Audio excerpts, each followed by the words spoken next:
भैया भैया बाबू रे हेलो तनी से गरमौला पर हाथ उठावे लगला। गाना तो ऐसा ऐसा गावल बा कि कान में लगा के लीड लइका दौड़ दौड़ के अब फौज में भर्ती हो गई ना सब। ये पूछल जाई तो कारगिल के युद्ध के समय से अब तक ये वीर रस का जब नाम आयल है तब पूर्वांचल में बहुत जिला बा हमने का कुल जगह गावल जला, लेकिन देवरिया जिला हृदय में बसेला। ये लिए कहली है कि ऐसा एगो गीत सुना दी कि रुआ सबे याद रखब। बाग जलिया का बदला चुका ही लिया, जाके लंदन में डायर पर वार किया। जलिया वाले बाग में सन 1919 के बैसाखी का मेला लगा हुआ था। तमाम लोग मेला में जनते बड़ी मेला में भीड़ होला, तमाम लोग मेला में एकत्रित थे। वही में करतार सिंह उधम सिंह के पिता अपन लड़का 8 साल के लड़का लेके अंगुली धरा के मेला देखे आई रहा। उसी समय जनरल डायर को पता चला कि जलिया वाले बाग में हिंदुस्तानी जमा हो गए हैं और अंग्रेजों के खिलाफ आवाज बुलंद कर रहे हैं। तर तर तर तर तर तर तर तर जे भैया गईल होई जे भैया ना गईल होई हमारा नजर से देख ले। जलिया वाले बाग में जाने के लिए एक ही रास्ता और आने के लिए भी एक ही रास्ता। भीतर बहुत बड़ा ग्राउंड बा, गली टाइप का छोटा सा गेट बा जलिया वाले बाग में। हम तो गई रही, बिरहा रहे हमारे बहुत दिन पहले, आज के 20 साल पहले हमारा गीता त्यागी का।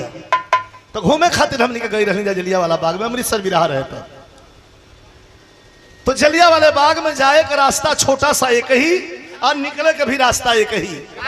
जनरल डायर सिपाहियों को लेकर के पहुंचा और हिंदुस्तानियों को देख के खून खौल गया। भैया बोली मत जा, दूर दूर चल जाए भैया, होनिया चल जाए। बहुत जरूरी जो बातचीत होकर कॉल लिया भैया बोलब तो हम भूला जाए। एक तो है जनरेटर डिस्टर्ब कर रहा था, लोग का मन बात नहीं थे सुन ली प्रेम से। तो कभी जी गर्मी बरकरार रखने के लिए कितनी सुंदर लाइन लिखते हैं, तर्ज से बढ़िया फर्ज बा। एक एक लाइन कर्जे को छूते जाएगी। आई सुना हमार जो है नौजवान युवा साथी लोग बैठल बा, यहू लोग के गाना टच कर जाई। आज हमने के उम्र के बाटे वहू के गाना टच कर जाई। एकदम पुरान हो गई बाटे चाचा दादा बा वहू के गाना छू के निकल जाई। लेकिन कैसे मास्टर जवानों के लिए, आज के युवाओं के लिए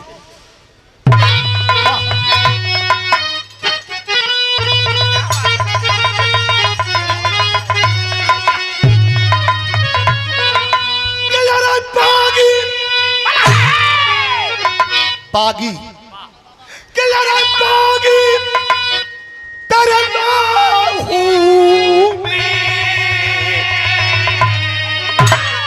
बागी तेरे लोहू में। ये जवानों के लिए लाइन है कि लड़ाई पागी तेरे लोहू में, क्रांति की रवानी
उसी का जो वतन के काम आता है।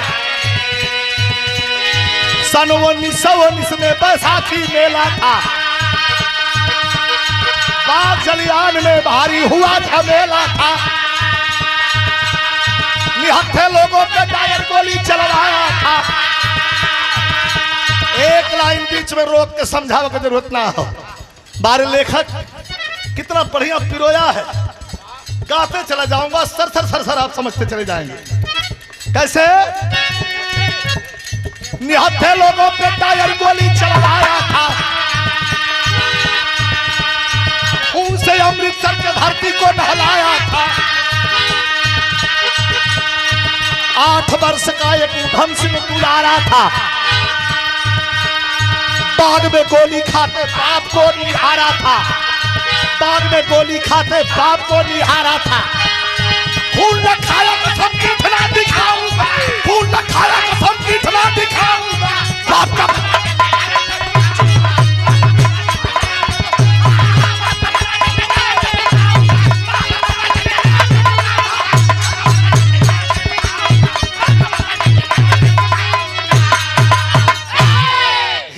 मर्द और मदते खुदा। वीर भाव भैया भैया, शांति शांति, खाली सोनी 10-15 मिनट रोम रोम में।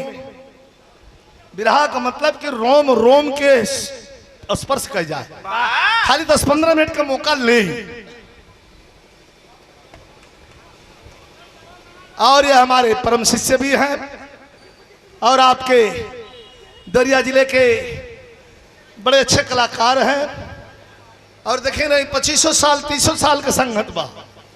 हमने कहा कि छोटी बुटकी रहलो अगर हमारो 15-16 साल 18 साल की उम्र रहे, जब मभीरी झंडा में काशीनाथ से हमार बिरहा झंडा पहुंच रहे सील्ड पर, जे के याद होई शरीय बदल लिया के कुल झंडा सील्ड फील्ड कुल पटक दिया कुल हमारा के हम कहले ना एमएलसी साहब से हम बड़ों का हमेशा कद्र किए हैं और कद्र करना चाहिए।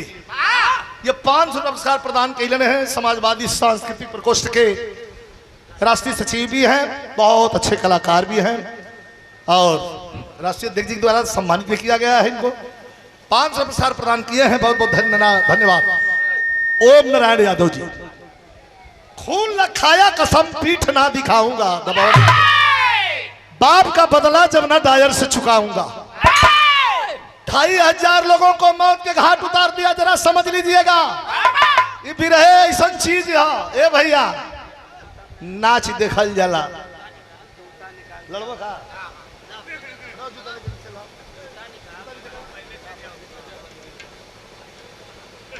ये पर आवे को खत तो जूता खोल के आवा। ये पर हमनी का पूजा कर देने कहां से खचले बड़ा चली ला थांगत में दवा वो कला तो छोछा आवत हुआ। बैठा बैठा कहीं बैठा सीढ़िया पे बैठ जा। आवत नहीं होनी है, आवत नहीं। 5 मिनट तनी बोले का मौका दा। 8 साल का बच्चा देखी कहल जा के भाई लड़का है का जाने।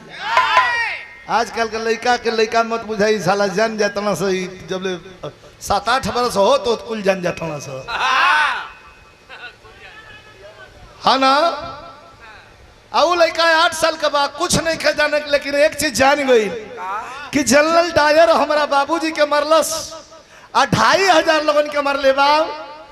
तो वही जा कैसो कैसो बच गई बा अपना बगला सोच के नीचे दबा के, लेकिन वहां से निकलल तो संकल्प लेके 8 साल का लड़का उधम सिंह संकल्प लेके निकलल कि धरती पर हमारा जिला का मकसद एक ही बा कि जनरल डायर दुनिया में कहीं रही घूस के ओकरा चूल्ह में ओकरा सीना में गोली ना मार ले तो हमार जन्म बिरथा हो, हमार जियल बिरथा हो।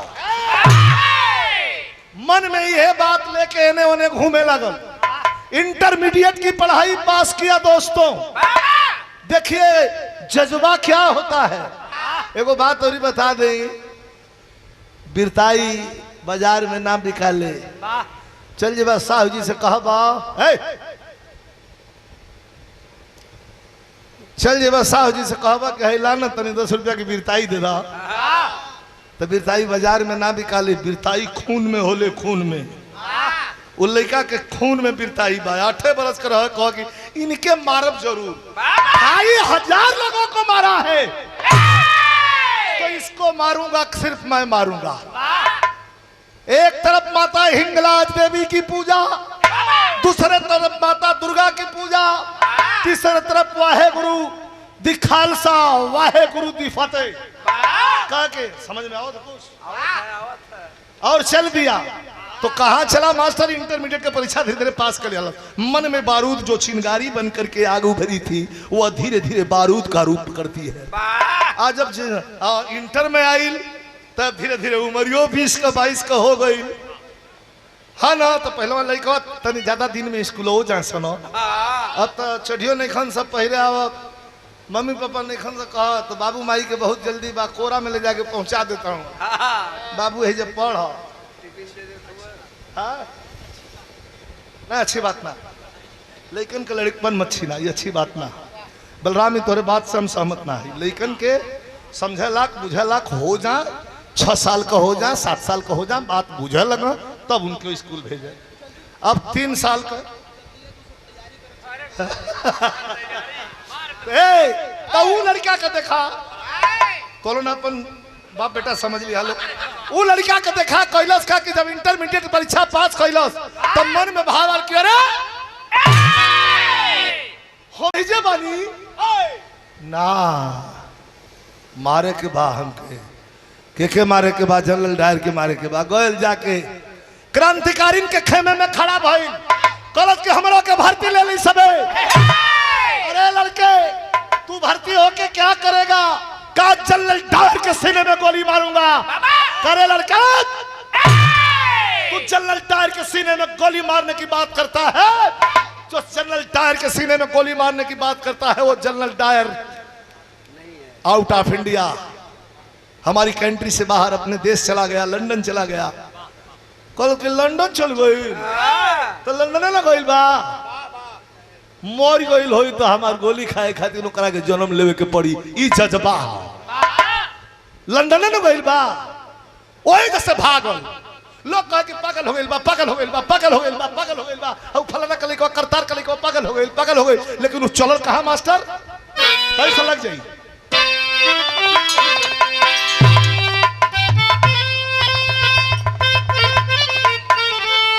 अरे का तर्ज कहे के भाई दादा, बहुत बहुत तर्ज बा। आवत ऐसा ऐसा तर्ज बिरहा के छाप ना मिटाए के चाहिए। तार तो ऐसा ऐसा बा कि कुल होते बा गवाते बा। एगो सुनबे कैला है उजाला जी कहली है कि कुछ लगे में वो हो हलो सैया हमार ड्राइवर है, साला के हरनम है, सुतलो में दबावे। मैंने बड़ी बड़ी कुल धुन चल गई कहे कि नहीं खे। हाई देखी आनंद अपना गीत के भाव से हम आनंद दर्शा देते हैं। क्या खूना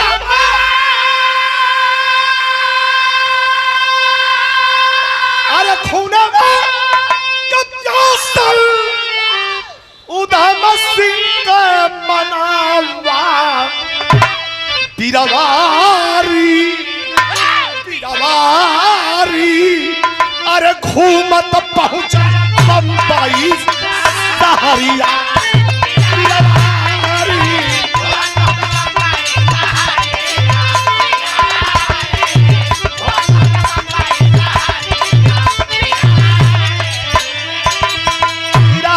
सुनने वाली सब है। ये हम ना कहो दुनिया से ऊपर भी रहा हो, लेकिन इतना जरूर बताई जैसे फिल्म बैठ के रुआ सबे देखी ला लगी कि पर्दा पर फिल्म चलते तो नहीं ध्यान दे। जाए के बाद लंदन आया गईले कहा बम्बई, समुंदर के किनारे बैठ के एगो जगह बा बम्बई में ऐसा कोई किनारे बैठ के ओड़ा पाव खा के अपन दिन आदमी बिता लेला। ओ जब बैठल बा सोचा था कि कैसे जाई कैसे मारी, जाए खातिर पैसा चाहिए। आतले समुंदर के पानी में नजर गईले ई कहा त का देखल कि धन पतरा वसे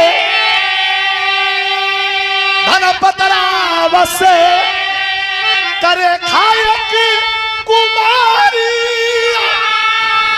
अरे सगरे बेयली अरे गोरी लड़का नवारी तूने देखा ना उधम सिंह फिर जन्नत बिरवारी सगरे में मारे किला करिया।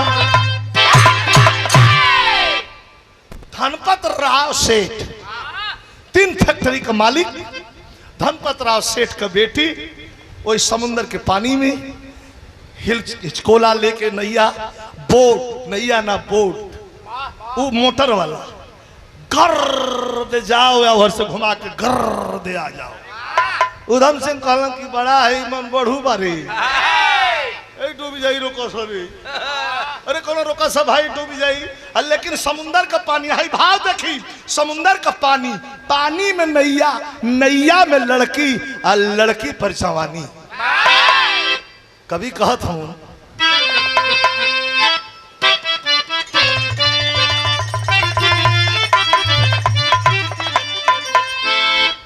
क्या लहर मारे, लाइन आ गई लेकिन आप ना कि लहर मारे जवानी पानी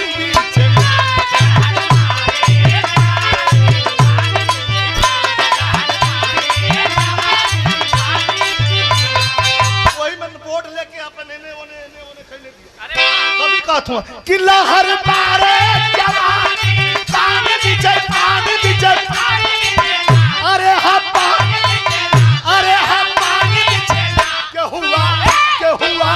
क्या हुआ मौसम तूफानी पानी दीजिए।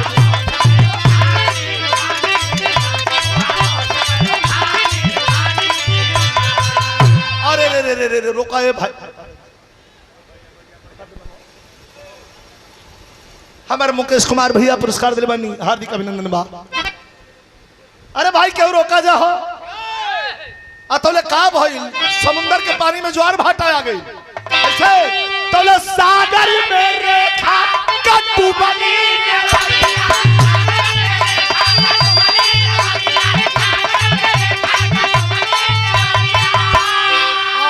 दादा बोर्ड पलट गई, मैं लोग आवता मैं लोग जाता केहू नहीं खे देखा, लेकिन धन सिंह का नजर पड़ला है।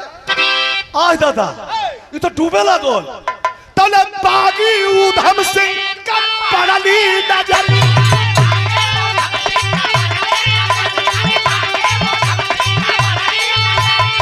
अरे डूबा लड़की पानी पीछे, पानी पीछे। दादा ये तो डूबत या तो सोचे लागल कि मन सोच रहा है उधम सिंह, तनी ध्यान दे, लड़की डूब रहा बिया, नैया डूब गई। धनपत राव सेठ 3 फैक्ट्री के मालिक, उनका एकलौती बेटी और कोनो संतान ना, मैं प्रॉपर्टी वही कबा, आज वो डूबत पिया। उधम सिंह किनार पर बैठा सोच रहा है, ध्यान दे कि मन सोच रहा है उधम सिंह लड़की को बचाने जाऊंगा, टायर को कैसे मारूंगा जब बीच में डुबकी खाऊंगा। अरे हम तो डायर के मारे खातिर आइल बनी, लंदन जाए खातिर आइल बनी, कैसे डायर के मारो जब डूबिए जाए तो।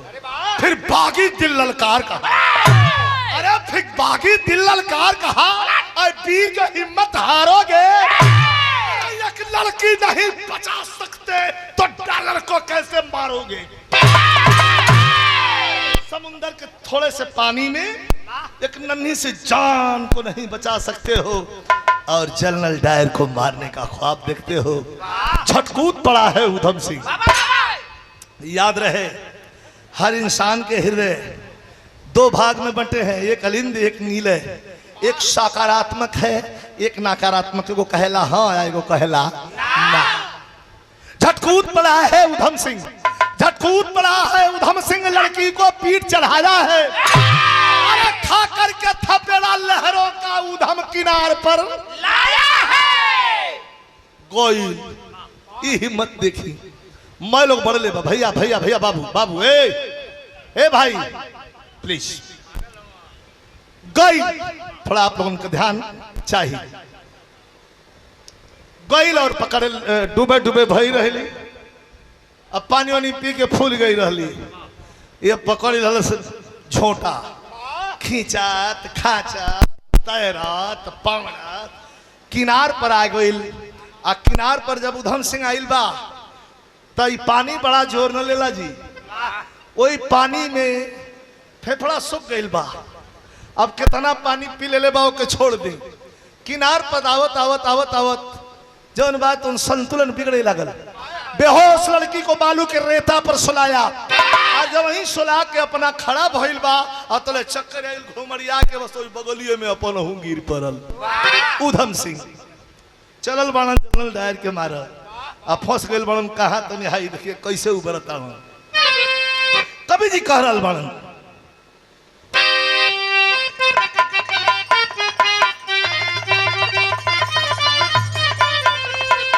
हालांकि काला पत्थर फिल्म का तर्ज रहे एक राम द गुरु हमार गौलन ओकरा बाद हमनी का फिल्म में ले जाके गीत के अमर के देहली जा। लेकिन काला पत्थर में का गई रहे अरे हमको विसाथ लिए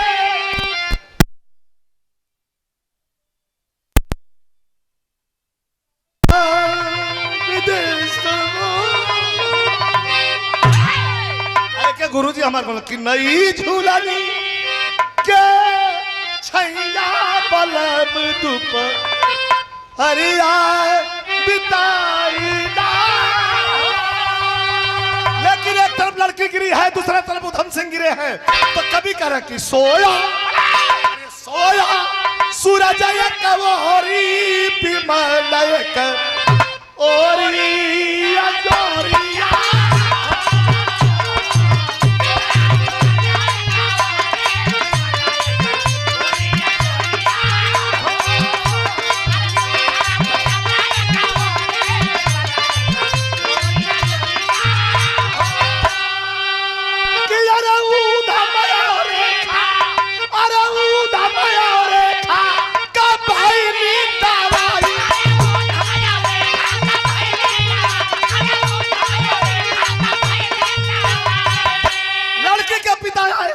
दोनों को उठा के लेके जाते हैं।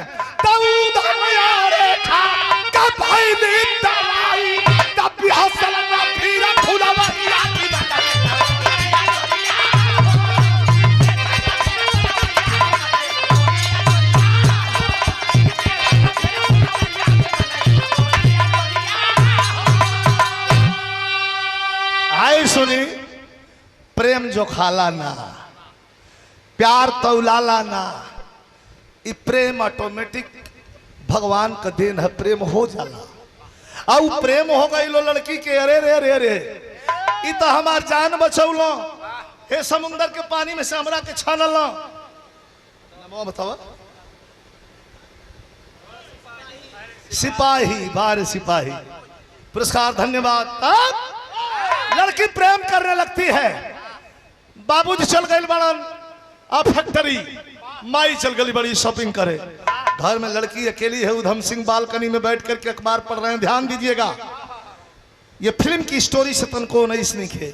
अखबार पढ़ रहा बड़न और वही घड़ी चाय का प्याला हाथ में लेके और ओढ़नी दुपट्टा सर पर डाल के और बड़ा सलीके से उधम सिंह के पास पहुंचल बिया। आ जाके कह दिया कि ये हो तने ऊपर मोड़ी करा। उधम सिंह कहला हाँ कहा का बात बा लेकिन कैसे कह दिया कह रही है। हाँ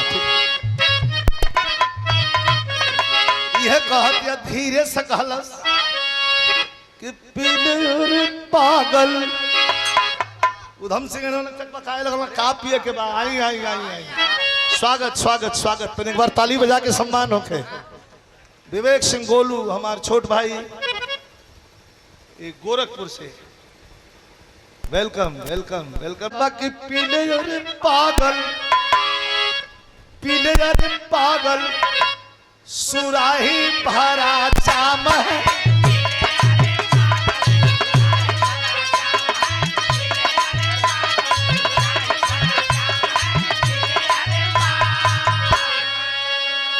के पीले रे पागल सुराही भरा जाम है।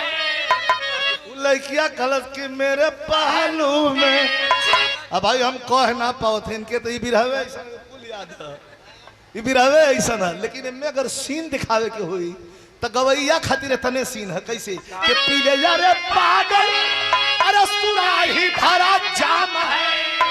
एक हाथ में ट्रे पकड़ ला, दूसर का हाथ उधम सिंह कोरी कैलस कह कि मेरे पहलू में मधुशाला का नाम है। शराब है, शराब है, शराब है।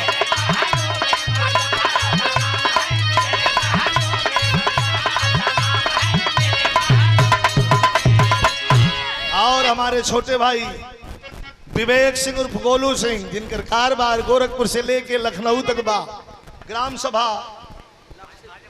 आजमगढ़ लपसीपुर आजमगढ़, ये 2000 रुपया पुरस्कार। उतना दूर से खाली नाम सुन के तनिक बार ताली बजा के सम्मान होने की चाहिए। ये इन लोगों के बलबूते पर ये बिरहा जिंदा है। कलाकारों का सम्मान इनके मन का है। अगर कहीं सोनभद्रो बा, उजाला सोनभद्र बा, चाहे बनारस बा, चाहे चंदौली बा, जब कोई दिन तो अपन गाड़ी पर बैठे चल जाए करने के लिए। बहुत बहुत धन्यवाद। इनके पिताजी भी हम लोगों के गाना के बजाना के, गुरुजी लोगों के गाना बजाना के बड़े शौकीन रहे। मैं बहुत बहुत धन्यवाद और शुभ आशीर्वाद देता हूँ। उधम से कहा रे लड़की क्या पिला रही है, तब लड़की कहा कि बिना प्यार का कोई जीवन नहीं है, प्यार भरी जिंदगी का दुनिया में नाम है। अरे बिना प्यार की जिंदगी कैसी, प्यार कर लो। एकलौती बाप का बेटी है, एकलौती बाप का बिटिया है, सारा धन तो उधम सिंह पीछे हटे। लड़की यहाँ गीत तो हैया हो, कोटेशन हो, कहते सुन सुन सुन लड़की सुन कि जाम जबरी, अरे जाम जबरी पिलाना बुरा है।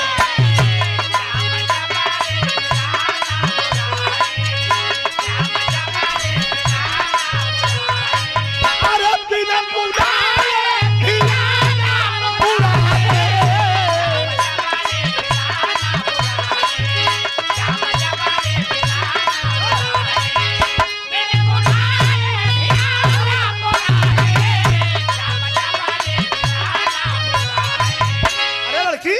तो हमको जाम पिलाने की बात कर रही है। उधम सिंह खड़ा हो गया, का कहना है मास्टर कि जाम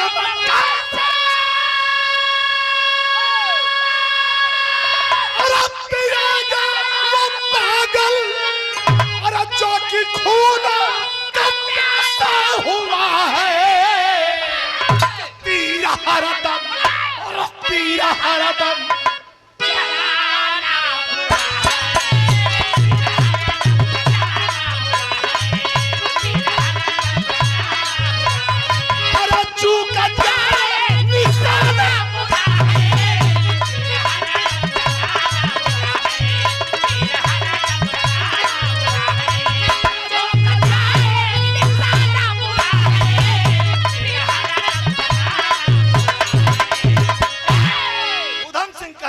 जाम पिलाने आई है।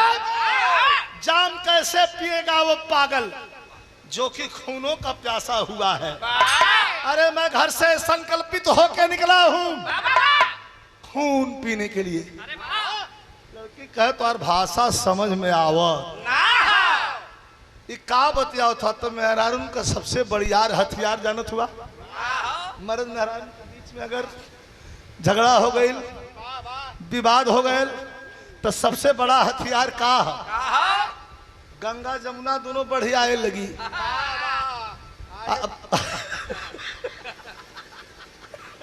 कवि जी गंगा जमुना दोनों बढ़िया आए लगी, रोवे लगी। हाँ आ वही में कमजोर मर्द रही तो आंसू के संगे वो ढलक जाई, जाके वो आंस गिराव लगी। मत रोवा ए हमर रनिया, मत रोवा, मत चुआ चूरा चूरा, मत ऐसा मत करा, चुप हो जा। तस कमजोर शानदार मर्द रही तो 2-4 दिन तनी तना रही। अच्छा बोला चाली ना हुई तो माध्यम का हो, एगो लड़का छोट बा अब भाई डेके डेके नहीं चलो न मर्द से बोला चली मेहरारू को बा ना मेहरारू से बोला चली मर्द के बा और लड़का बीच में माध्यम बा आके बैठल मरन झगड़ा कस के भइल बा हमारा पीटा पीटी हो गइल बा तो मेहरारू पूछी लड़कवा से के टिंकू का खाना खाई बा का बनाई लड़कवा खाई खाना अब बुझा कहाँ बात बा तो वो ने कहिया कि तुहार टिंकू जवन मन करे बना ला मैंने झगड़ा कैल मन अपने में अब पिसात हो सार टिंकू कले टिंकू जब तुहार यह मन बा तो कुछ बना लो अच्छा पियास लगल रही तो मेहरारू से ना मंग कहा के बबुआ तनी पानी मिल जाये रे बड़ा पियास लगल बा करे टिंकुआ तो पनिया लिया कि मीठो मीठो खाइबे माने काम पिंटू टिंकुए से चलता लेकिन इहो प्रेम है एक अन्यथा मत लियल जा झगड़ा स्वाभाविक है झगड़ा तो हो गई अब लड़की कहत बा ना जी रोवे लगल पकड़े ला सुधम सिंह का हाथ काला समुंदर के पानी में से तू को निकल ले बड़ा तो इस जिंदगी का मालिक तो ही बड़ा जान अपन दे दे बियाह तो ही से करब अपन जिन घर तो संगे बसाई लेकिन हमसे कहला कि टारगेट मेरा दूसरा है पागल कैसे समझावत हूँ लड़की कहत बा कि नहीं के जानी तोड़ा गवार पिया के जीवन बनाला अरे करा हमसे शादी के जीवन बनाला अरे करा हमसे शादी क्रिया दिल पर ना छोड़ा आवाज पिया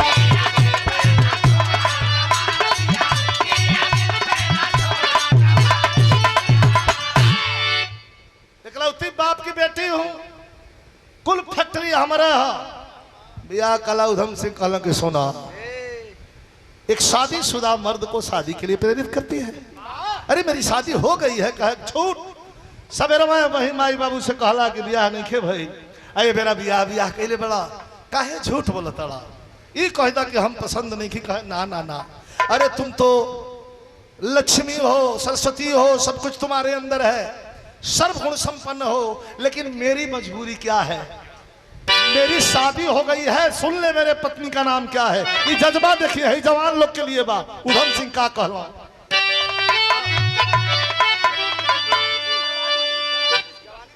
कि अरे जवानी जिसकी बागी बन गई अरे जवानी जिसकी बागी बन गई अरे बाधा सरप कफन है उधम सिंह न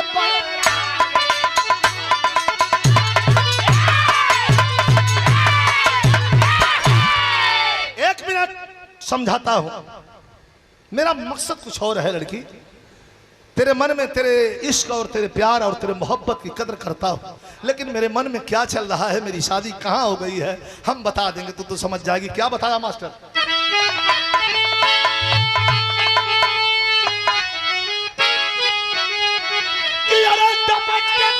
अरे डपट के बोला उधम सिंह बैरागी सुंदर फांसी से फांसी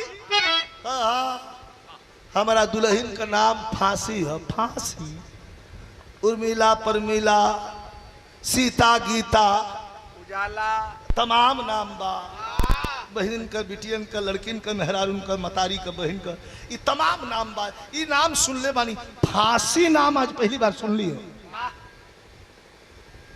कहा हुए तो बताओ तो नहीं कि हमारा सब शादी कहाँ भइल बा उधम सिंह बता रहा है कि अरे डपट के बोला उधम सिंह बैरागी सुंदर फांसी से ओही गई रे भाग बड़ी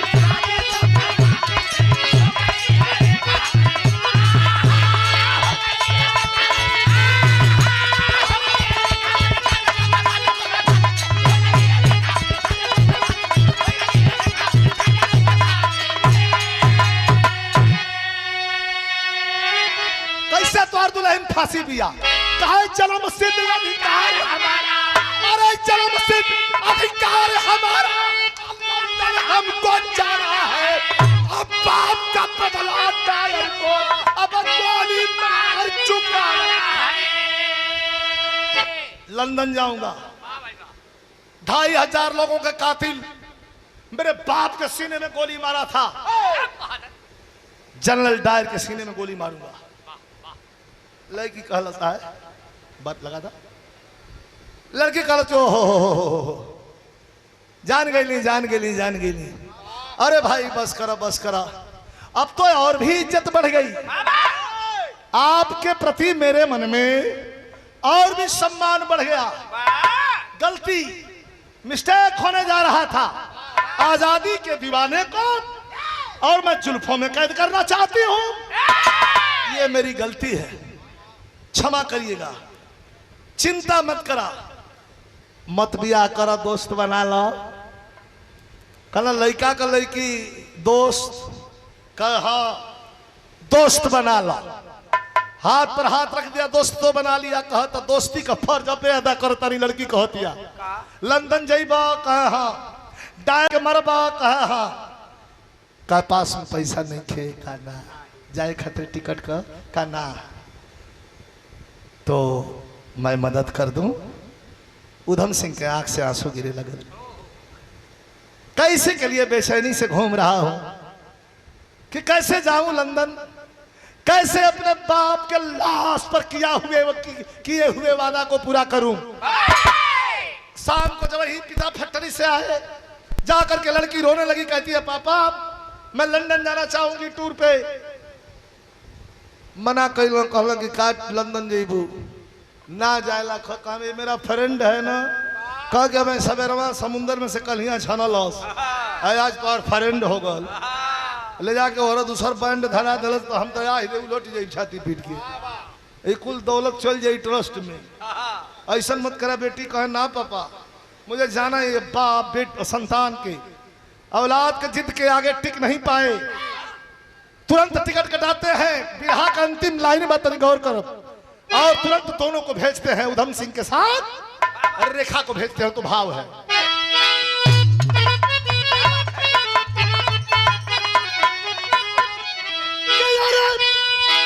अरे चले भाई ना उधम सिंह जोड़ के संगवा में रेखा चलली बन के मददगार।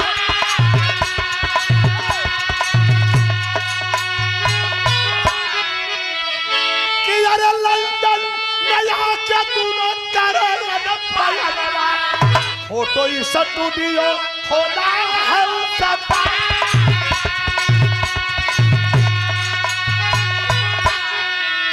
एक फोटो स्टूडियो खोल दिया रेंट पर, किराए पर रूम लेकर के।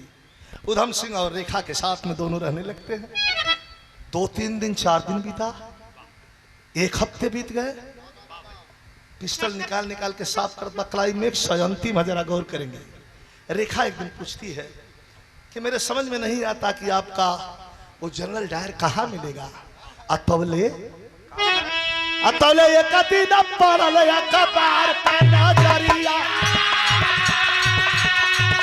अरे मीटिंग में आएगा डायर मिलल समाचार। एक दिन अखबार पर नजर पड़ी कि जनरल डायर बगल के ग्राउंड में आ रहा है भाषण देने के लिए। उधम सिंह कहल कि अब तैयार हो जा, काम लग गई बा।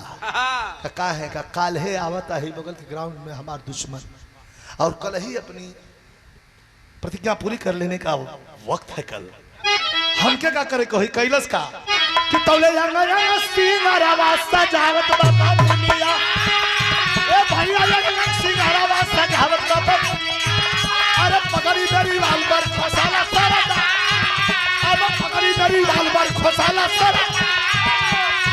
तौले मंचवा पर आके टायर बोलल बाबा छे, भैया मंचवा पर आके टायर 2,500 लोग के लैली हम, 2,500 लोग के लैली हम।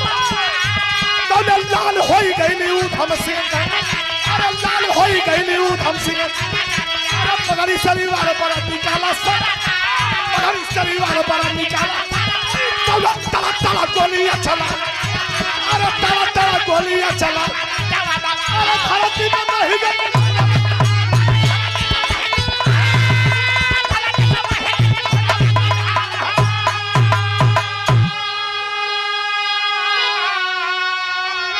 हमारे छोट भाई बहुत अच्छे कलाकार उमेश यादव गायक देवरिया के धरती से पुरस्कार प्रदान के लिए बनी, हार्दिक अभिनंदन बा, सब भैया के प्रणाम बा। जा भैया बोला मत 2 मिनट काहे तकरीबन उनके कुछ काटता, चुप बैठा। जानी लीवर हलवाई, जानी लीवर हलवाई, ward number 12, ward number 12 Salempur. धन्य हो भाई, जानी लीवर हलवाई। हलवाई ठीक है भैया। भैया 2 मिनट 2 मिनट बैठा हो। काटा आकर के सामने की सीट पर बैठ गया। बाबा जल्ले डायर आ गया और आकर के जल्ले डायर मंच पर खड़ा हुआ और आवाज देने लगा कि ऐ मेरे देश के वासियों, तुम्हारे सामने वही जनरल डायर खड़ा है जो जलियांवाले बाग में 2500 लोगों को कुत्ते की मौत मारा था। पगड़ी सरिवार पर खींच ली हलस पट्टा पंजाबी, अरे खवा कॉलस की एक क्यों नहीं मारतिया। बैठ न जा एकदम, काहे लइकनों से घर हबुआई बड़ा तू घुमा के मारते एक क्यों नहीं कि अब का ताकत और तू का हमेशा सामंजस्य रहा है, हाथ रहा है, लड़ाई बृहद से बृहद रही हो, लेकिन एक क्यों नहीं मारतिया कि अब का ताकत निकाल के पगड़ी सरिवार पर आवाज दिया। जब ही आवाज दिया जनरल डायर की, मेरे देश के वासियों, मैंने जलियांवाले बाग को खूनों से सींच लिया था, वही जनरल डायर हूं मैं। तो वहां से तबादला करा के आया और भी लोगों को, हिंदुस्तानियों को, ब्लडी इंडियन को देख करके मेरा खून खौल जाता है। इतने में खड़ा भइल पट्टा पंजाबी उधम सिंह और खड़ा होकर के दोनों हाथ ऊपर किया, आवाज लगाने लगा, भारत माता की, भारत माता की, भारत माता की। 3 गोली मरलस बस, एगो दूगो हेनिया मार दलस, एगो टीका दे दल, गिर के लगल कांप, दौड़ल सिपाही को, पगली सीटी बज गई अंग्रेजन का, आई दादा मार दिया मार दिया मार दिया, और लेके तुरंत भिड़ा दल से संगीन छाती पर, हंसते हुए पट्टा पंजाबी कहा कि सरेंडर करता हूं। पिस्टल दे दिया हाथ में, कहा सरेंडर करता हूं। आज सरेंडर का नाम लिया तो हाथ में हथकड़ी लगा करके और लेकर के पट्टा पंजाबी उधम सिंह को जब जेल की कोठरी की तरफ बढ़े तो भाव है मास्टर,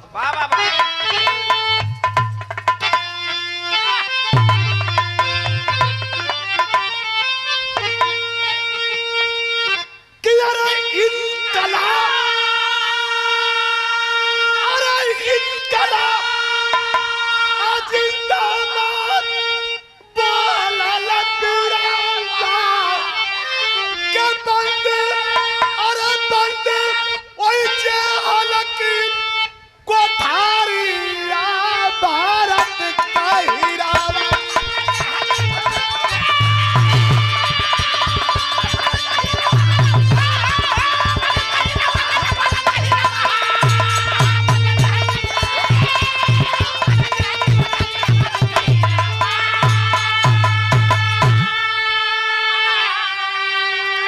इनकलाब जिंदाबाद बोलल बिरवा।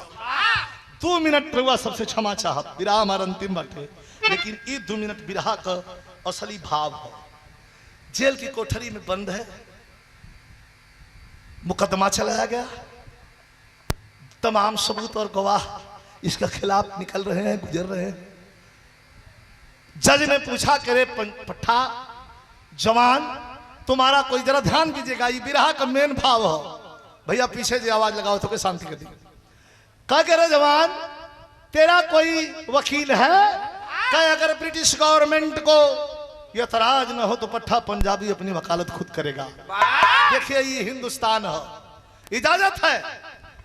वकील ने पहला सवाल किया कि माय लॉर्ड, पूछिए पूछिए इस गुस्ताख से, ब्लडी इंडियन से सवाल करिए कि हमारे इतने बड़े अफसर के सीने में गोली इसने क्यों मार दिया सरकार? पट्टा पंजाबी से पूछा गया, कहा कि सर ये तो जवाब सीधा है, 2500 लोगों के सीने में गोली मार दिया, मेरे बाप के सीने में गोली मार दिया, तो क्या मैं ये सवाल करूं आपसे, पूछिए क्यों मार दिया गोली? जज गुस्से में आकर के कलम तोड़ दिया और कहा जानते हो इसकी सजा तुम्हें क्या मिलेगी? कहा जानता हूं, फांसी। तोड़ के कलम जज उठ गया, कहा कल 12:30 पर अर्थात 12:30 बजे इसको फांसी पे चढ़ा दो। हल्ला मच गया, आया जेल की कोठरी में, नहा करके गुरु ग्रंथ पढ़ाइए। दिलेरी देखिए, हम जिस धरती पर बैठे हैं, जहां बैठ करके हम गाना गा रहे हैं, आप सुन रहे हैं, मुझे प्यार स्नेह दे रहे हैं, हम सब भाई भाई हैं, लेकिन इसी भाई भाई के खून ने मिल करके इस लहलहाते हुए उड़ते हुए तिरंगे पर आंच नहीं जाने दिया, अपने प्राणों की याहूत दे करके और धरती को सींच कर आजाद करवा दिया। बस पट्टा पंजाबी के लिए एक लाइन कहना चाहूंगा कि जब कल 12:30 बजे फांसी होनी है, चेहरे पर थोड़ी सी भी शिकन नहीं है, जेलर पहुंचा और पूछता है, जवाब क्या पूछता है? जेलर पूछा उधम से अंतिम इच्छा कहो दीवाना, कहा कि मेरा चिता की राखी वस्तु भारत में पहुंचा, करबर खवा से दीदारिया भारत का हीरा। दुनिया में कोई नहीं, मेरी माँ, मेरे फादर, पिताजी, मेरे परिवार पूरा मर गया, और इससे तो मेरा पूरा परिवार भारतवर्ष है, लेकिन मेरी एक दोस्त है, दिल को छू लेने वाली बात है। मैं क्या बोलत हो रही यार, कैमरा वाले मेरे न...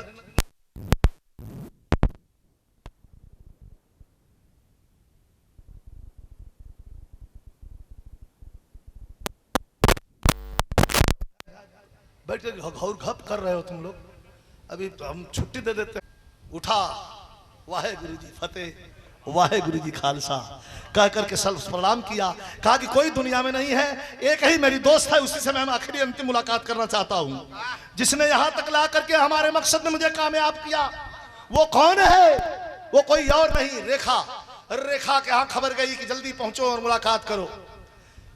रेखवा वहां से चलल तो रेखवा रोज पहिरत रहे सलवार सूट, रोज पहिरत रहे टी शर्ट जीन्स, अपन अपन मतलब जो कुमार लड़की पहिरली, आज का पहिर के चलल बिया रेखवा, गौनहरी साड़ी, भर भर हाथ को चूड़ी, हाथ में एगो सिंदूर का डिबिया, और लेके आके उधम सिंह के गलियारा में खड़ी भइल। अब 62 किलो का वजन रहे, 61 किलो का, अब 50 किलो का लोहा का जंजीर और सिकड़ी बांधल बा, और जब निकलल है वही गली में से, जेल में से उधम सिंह, तो लगता कि कोहबर में से दुल्हा निकल आके उधम सिंह के सामने खड़े, ए लड़की के सामने, रेखवा के सामने खड़ा भइल, खखा के थपोरी बजा के जोर से हंसल, कहा धन्यवाद धन्यवाद, कितना तुम्हें हम प्रणाम करूं, कितना तुम्हें हम क्या कहूं, मेरे पास कोई शब्द नहीं है। रेखवा कलश, लेकिन हमारा के कोई चीज चाहिए। कहा कि तुम्हें चीज चाहिए? एक मरने वाले से कुछ मांग रही है? अरे ये जान मत मांगना, ये जान किसी को दे दिया हूं, ये भारत माँ के लिए थी, ये जान मैंने दे दिया है, जान छोड़ के कुछ और मांग ले। रेखवा के आंख में आंसू, वीर रस के विरह में करुण रस बटे, रेखवा के आंख में आंसू बहे, रोवे लगल, कलश की अपने बाप मतारी से कुछ हो मंगली, हमरा के ना नकरा करे, भाई रोवा मत, हई जनवा छोड़ के जब मांगे के बाद मांग ले।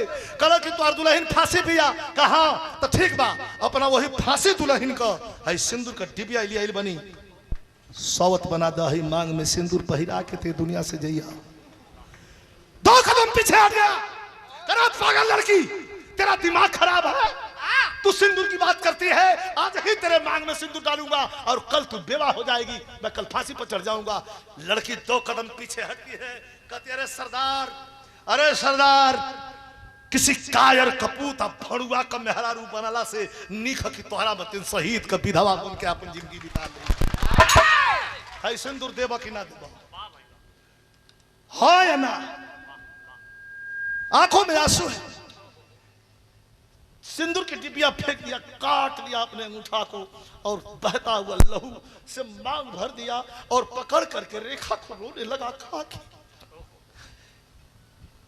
कि तेरे पागल प्रेम ने हमारे जैसे पत्थर को मोम बना दिया रे पागल।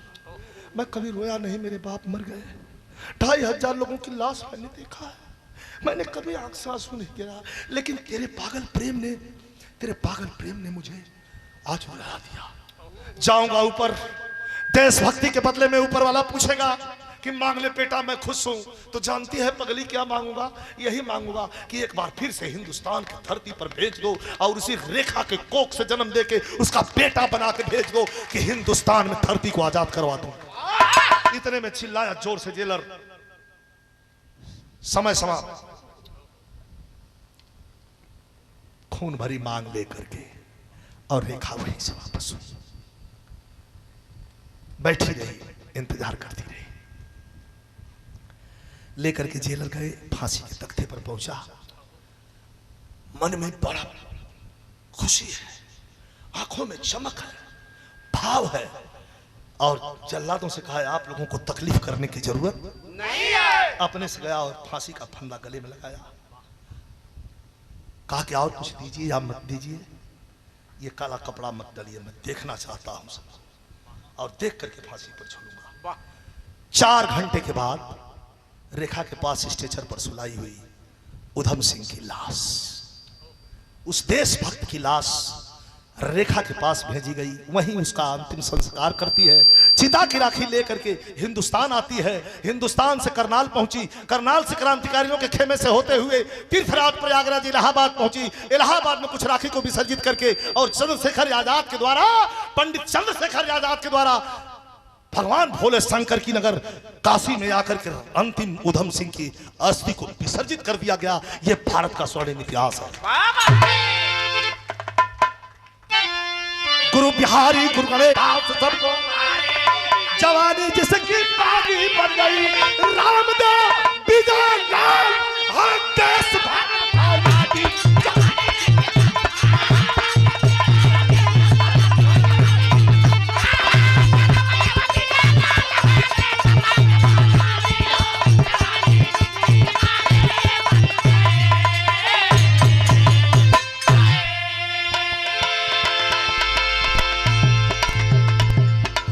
हेलो।